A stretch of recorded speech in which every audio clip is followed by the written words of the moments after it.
So your lawsuit is over and a settlement has been reached between you and the university. Are you content with what's been agreed upon?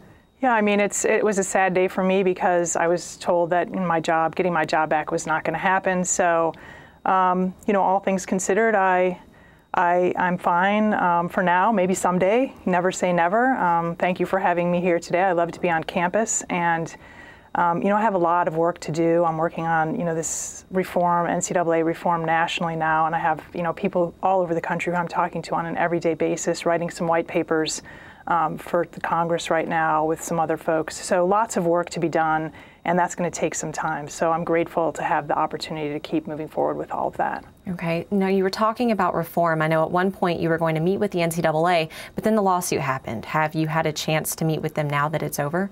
Right, so that's always been fascinating to me because, you know, I spoke to General Counsel here in 2010 and to Governor Martin in 2012 and then went public. I never heard from the NCAA until July of 2014, which was at the exact same time that I filed a lawsuit. So I'm not sure if that was a convenient move on their part or what, but I did finally meet with them on February 20th. I was not able to talk to them because the lawsuit had not been resolved.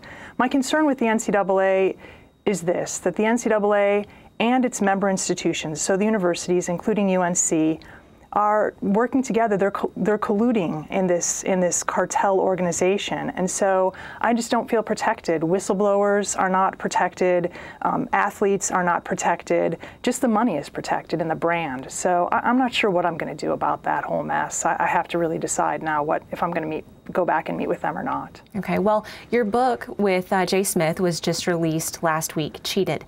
It's received great reviews so far. What should people expect from the book? Well, I mean, there's a few new surprises I think that people will find out in the book. It's really loaded with information about how students did not receive a real education here at Carolina, but Chapter 9 also includes stories from across the country where this same problem is happening.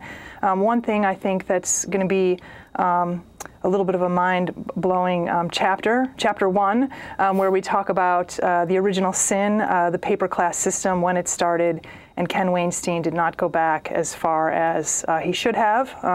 It started in 1988, in the fall of 1988, and it started with men's basketball and the men's basketball program. And we believe that's why it started, and we have really good evidence in Chapter 1 to support that.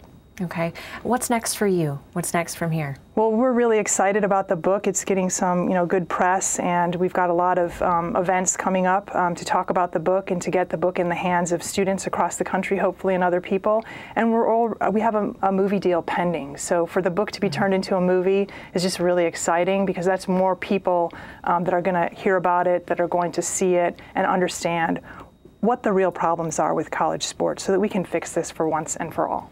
Wow, that's exciting. Mary Willingham, thank you so much for being with us. Back to you, Louis. Thanks for having me.